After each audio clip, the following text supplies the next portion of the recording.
When the future of Florida's economy is discussed, at its core is diversification. A centerpiece of that future is the simulation industry. Coming up next on Metro Center Outlook, we'll examine the huge potential for simulation and its growth in the Sunshine State. This program is made possible by funding from the UCF Metropolitan Center for Regional Studies, where government leaders, business executives, and academic experts come together to discuss major issues facing the state of Florida.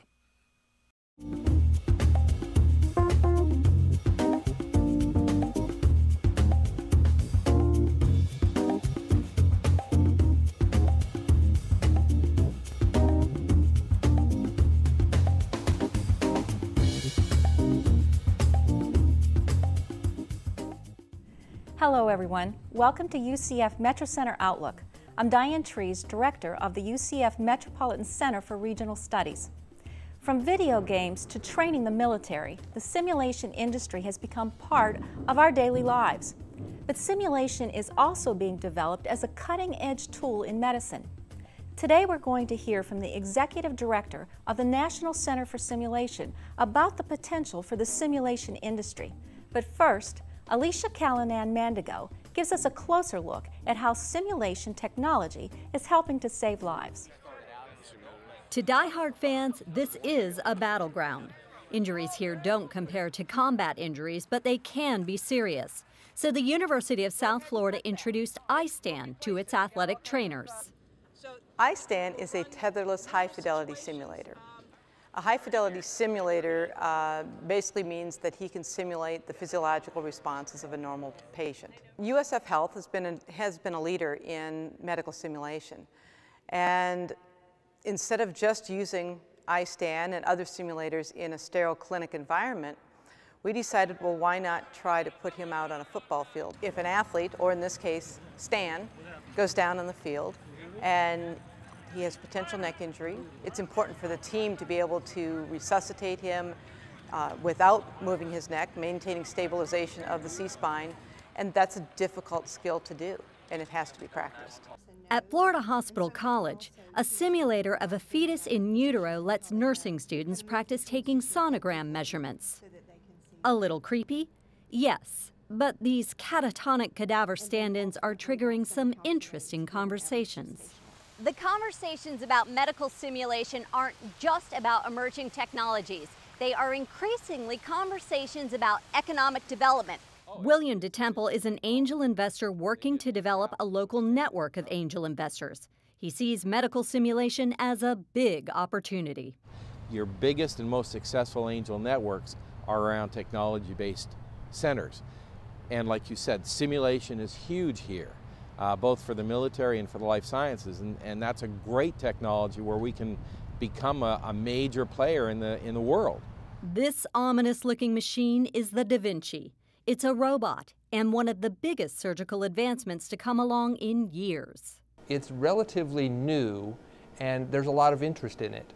And Florida Hospital set up the Nicholson Center to train surgeons on how to do it, because we had several surgeons here who were very proficient at it, who were developing an international reputation for being the best at this. The Nicholson Center trains over 7,000 doctors a year on the Da Vinci. Orlando hosts the world's largest robotic surgery convention in the world.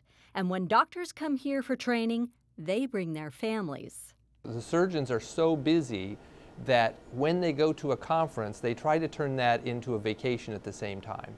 Medical simulation and robotic surgery are not the same thing, not yet. But Central Florida researchers are working on how to bring the two together, a combination that will benefit medicine and the regional economy. Alicia Callanan Mandigo for Metro Center Outlook. As medical simulation grows, so will surrounding technologies. While Central Florida can be proud of the simulation technology already developed and in use, this is a competitive industry and the stakes are high for the region. Joining me now is the Executive Director of the National Center for Simulation, retired Air Force General Tom Baptiste. Tom, welcome to the show today. Thank you. It's good to be here. The Simulation Center was formed in 1993 and it's located here in Orlando. Can you talk a little bit about the organization's goals and what activities you're involved with to promote modeling and simulation? Sure. Well, I think we need to start with the National Center for Simulation is a regional trade association with a number of stakeholders and 176 members. So with a classic board of directors that any corporation would have, I'm assigned strategic goals and objectives that I need to fulfill and then report back to the board. There are 5 of those, and I'll just briefly outline what they are and then give you a little bit of background of each one and how the kinds of things that we do in order to support those goals and objectives. The first is to expand modeling simulation technology and its applications. What that really means is to find ways to diversify the application of modeling and simulation. There are emerging opportunities that are not just aimed at the warfighter and the military, that are I think are bright spots on the horizon where we can take this technology that for 60 years has been aimed at the warfighter and use it in such things as healthcare and education. And we'll talk more about that, and yes. we will. And the second goal is to support modeling simulation education, awareness, and public policy development. This gets to growing the workforce of the future. So it's support to science, technology, engineering, mathematics education, which is so vital to the kinds of skill sets that we need to fill this industry with the right kind of people. And bringing the jobs here. Exactly. It's a very high-tech, white-collar workforce that we can talk about more.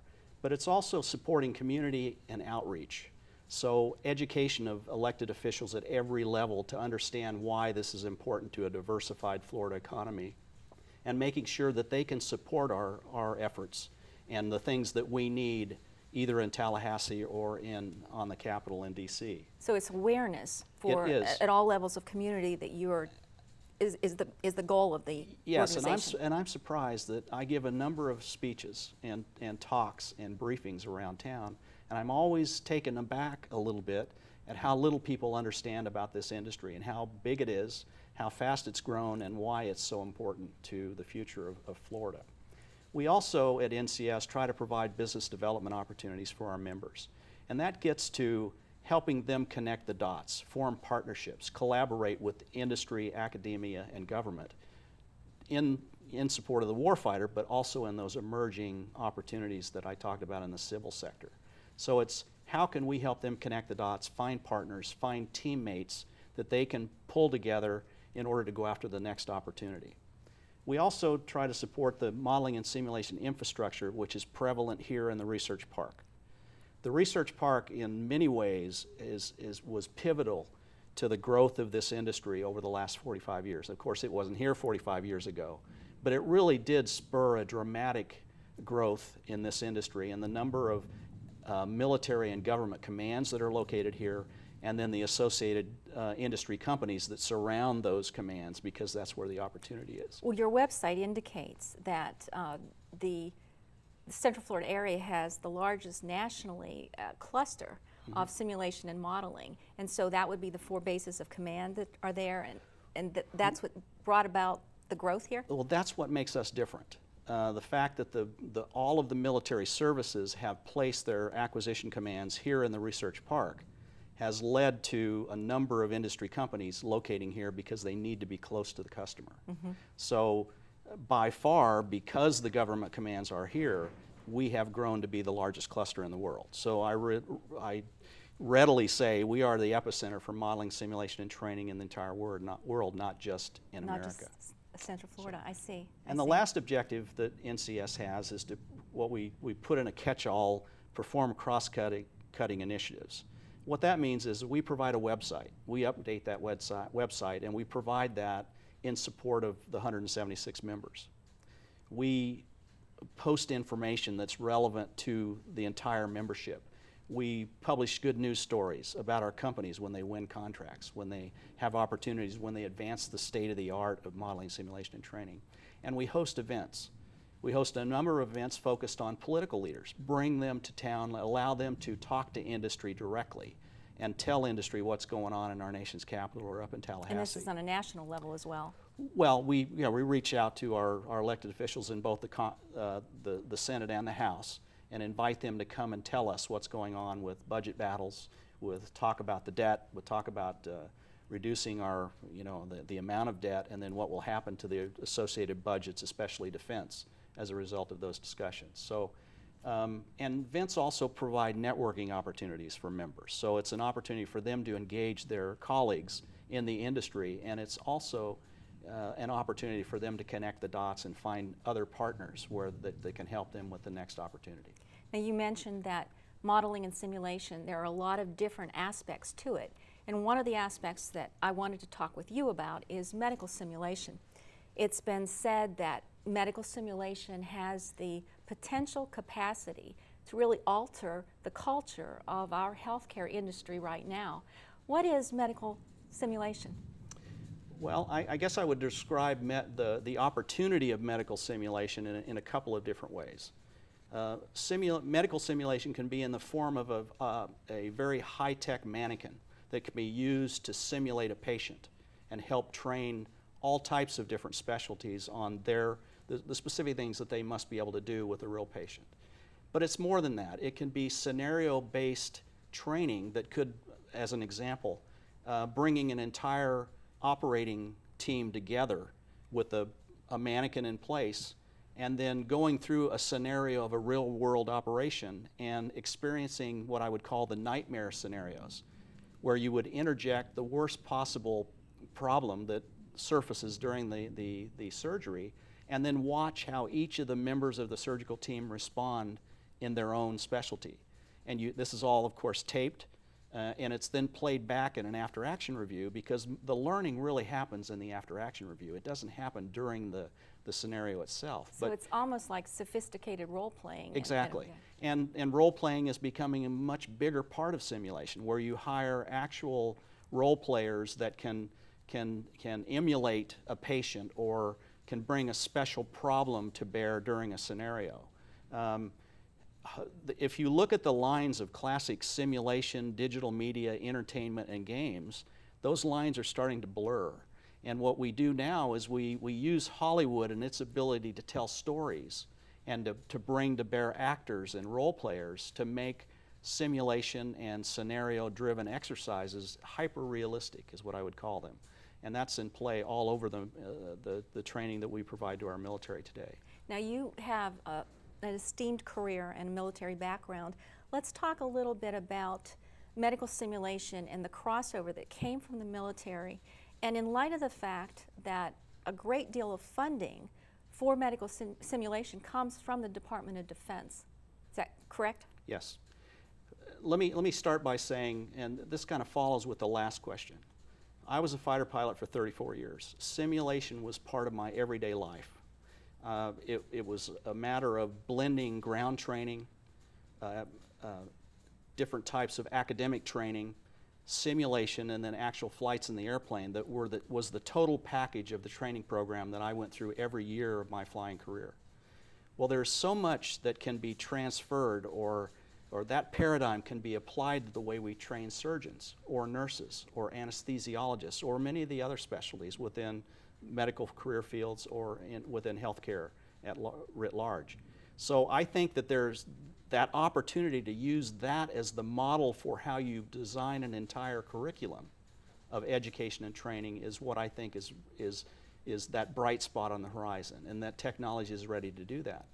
But to get to your other question, the Department of Defense, we know exactly how much money the Department of Defense will spend each year, but it's focused primarily on first responder and trauma treatment. So it's about training combat medics. And you can understand why. We're involved in 2 wars, in Afghanistan and Iraq.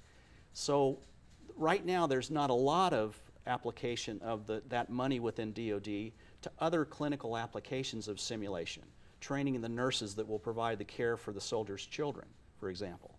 So I think that opportunity might exist, and as we draw down the conflicts in Afghanistan and Iraq, I would hope to see some of that money that is currently focused on trauma training applied in other ways, in other clinical ways of helping to train our healthcare providers within DoD. So you see this, we've talked a lot about the discussions on the need to diversify our economy here in Florida. With the ties with the Department of Defense, is the simulation industry then a viable, feasible, sustainable economic tool for us? Well, the way I would respond to that is the modeling, simulation, and training industry in Central Florida and across the nation has been a survivor during this down economy. For a number of years, we have not seen the budget. It's buoyed by the buying power of the Department of Defense. So we've not seen the budgets decline. In fact, we've seen them increase, even during a down economy. And as we look at the budget battles on the Hill, currently in the debt crisis and how do we reduce our deficits, I think there will be no agency within the federal government that will be immune to cuts, including defense. We will see that there will be cuts to the defense budget in the future. But I think when you think about what will happen to simulation and training accounts, it doesn't make sense.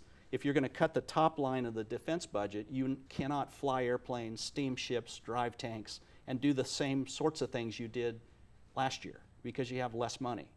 Well, as that money trickles down through the accounts of DoD, when you get to training and simulation, that is what's going to make up the deficit to maintain the readiness of our force. So if you can't fly your fighter as much as you did last year, simulation needs to be part of that, you know, what you do in order to make up the difference. Well, the applications you're talking about, as they apply to the healthcare industry, go far beyond just what the military is currently developing. I know we have a lot of problems with the system. Our costs are high. We have a very fragmented record-keeping system. I think we look at symptoms and put that as a priority instead of preventative care. How would medical simulation then fill some of those voids where we could possibly make inroads into making a better healthcare system for us? Well, I think the beauty of simulation from a fighter pilot perspective was that it allowed me to do things in a risk-free environment that I would then go to the airplane and do. So simulation during my 34 years evolved from what I like to refer to as the bad old days to the really good old days. I mean, it was pretty crude in the early 70s. It wasn't very effective. But today it's unbelievable how realistic and how capable simulation has become. So what I can say about that is by the time I finished my flying career in the F-16, I didn't do anything in the airplane that I didn't first practice in the risk-free environment of the simulator.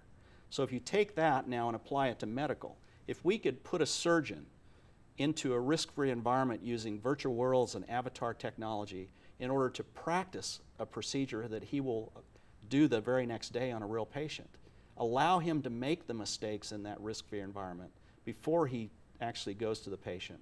I can't imagine that the quality of care for the patient wouldn't get better, that we wouldn't be able to drive the cost of healthcare down, and maybe even malpractice insurance for that matter. So I think that it just makes sense that simulation is part of the overall training program that includes clinical training, academic kinds of training, and and simulation. If you put all three of those together, I think you just improve the way you train, the quality of the trainees. You can increase your throughput. You can do it cheaper. Simulation is certainly much cheaper than clinical hours. And so I think it's the way of the future. Celebration, there's a Nicholson Center for Robotic Surgery. And in terms of economic impact, they are projecting training 20,000 nurses and doctors on an annual basis with a possible impact of $13 million to the economy. And since we are a destination, vacation destination, they'll bring their families, so they'll spend some time at the theme parks, so we win both ways. Are there other ramifications here in Central Florida that you see coming out of situations such as that? Well, the Nicholson Center is only one example of what I think are game-changing events that are going on in the region of Central Florida, and I would define that from the high-tech corridor from Tampa, St. Petersburg through Orlando to Daytona and the Space Coast. You're all very well aware of what's going on at Medical City right here in Orlando. By putting the medical school there, Sanford Burnham was attracted to come there with their research facility. Nemours Children's Hospital will come. The University of Florida will establish a research facility there. MD Anderson Cancer Research will establish an institute there. And the VA Medical Center, which we've long needed with the number of retirees in Central Florida, the VA has decided to build its newest and in my mind, greatest medical center right here in the Medical City. So when you think about that, in addition, at the VA Medical Center, they will build a 60,000 square foot medical modeling, simulation, and training center of excellence, which will bring healthcare providers from all over the VA system through that center for training, which means they come and they stay in our hotels. They probably will bring their families so that they can go to Disney. So the community impact, the community impact of Medical City, and in fact, the thousands of jobs that that Medical City will create as it builds its own high-tech city that surrounds those world-class medical facilities is going to be a game changer. You look at Celebration Health, which you've just described, training robotic surgeons. In the past, they could train 4,000 a year. They will train 20,000 next year because they've expanded the size of their training institute there at Celebration Health to well over 50,000 square feet and added 6 new Da Vinci robotic surgery machines. So we're positioning ourselves, hopefully, for another aspect of a sustainable economic tool. And there's one more exciting thing that from a regional perspective that's going on. Over in Tampa, there's a partnership between Tampa General Hospital and the University of South Florida. And I think the number I saw was they've raised $40 million to build a freestanding medical modeling, simulation, and training center of excellence in downtown Tampa that will advance, in many ways, advance the way simulation is applied to the future of training of healthcare providers. So we're looking at a regional approach to simulation here. It's not well connected, but it's all happening at the same time, so it can't help but be a catalyst to put Central Florida on the map as a driver for the future. Now you see a lot of the up-and-coming research and potential. One of the other elements for medical simulation is a wireless network. This has to deal with, obviously, with our medical records, which would be very helpful.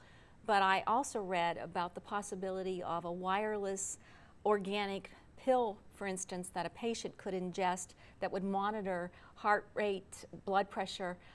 Is something like that feasible? Is that really going to happen? Oh, I think it's well on its way to being a reality and may already be. But if you can imagine a patient that doesn't have to be in the doctor's office to be screened by the doctor. The doctor can monitor vital signs through a remote transmitting device that the patient ingests, and then intervene when required based upon the feedback that they get. So I just think it provides a connectivity between the doctor and the patient that we don't have right now because we have to go to the doctor. And you have to go to his office. System, yes. And then for medical records, I can't help but believe that as we move to trying to digitize medical records, that we won't get better with less errors and eventually be cheaper. It will be cheaper to us, which hopefully will drive the cost of medical care down if we can transition to a paperless system that requires less people to manage and is more efficient by using the computing power that is evolving today.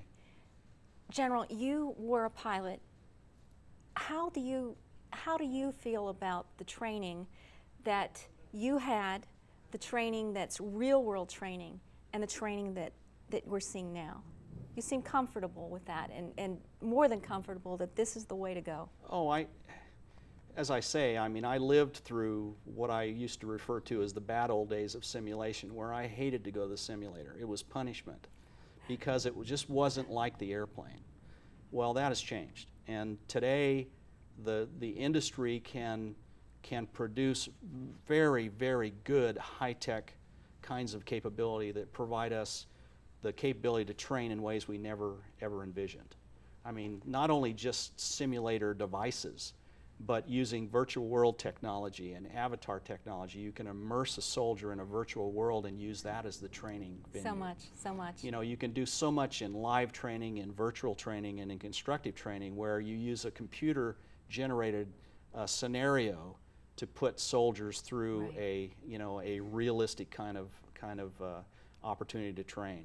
Well, I'll give you another example. Out at 29 Palms in California, there's a major marine installation. And they have created a Southwestern Asia city that would replicate any city in Afghanistan and Iraq. And they've gone to Hollywood, and they've asked Hollywood to provide the role players and the realistic kinds of scents and smells and noise, and they put storytelling into this realistic environment. They immerse the Marine into that environment and put them through a training scenario, or several scenarios, in preparation for deploying overseas. And the feedback we get from the Marines is that when they stepped off the airplane in Iraq, they felt like they just walked back into 29 Palms.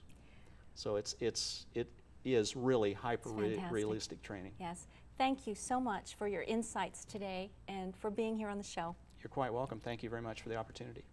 I've been talking with Tom Baptiste, Executive Director for the National Center for Simulation. We've heard how the center is working to bring together the newest technologies in training and simulation and the industries that can benefit from them. Could the simulation industry rival the economic power of the theme parks in the future?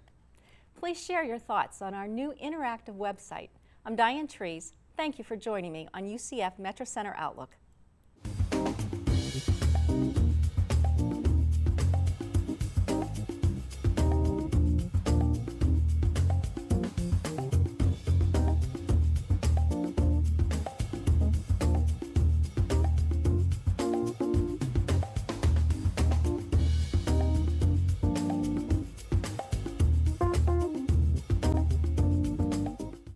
This program was made possible by funding from the Metropolitan Center for Regional Studies, where government leaders, business executives, and academic experts come together to discuss major issues facing the state of Florida.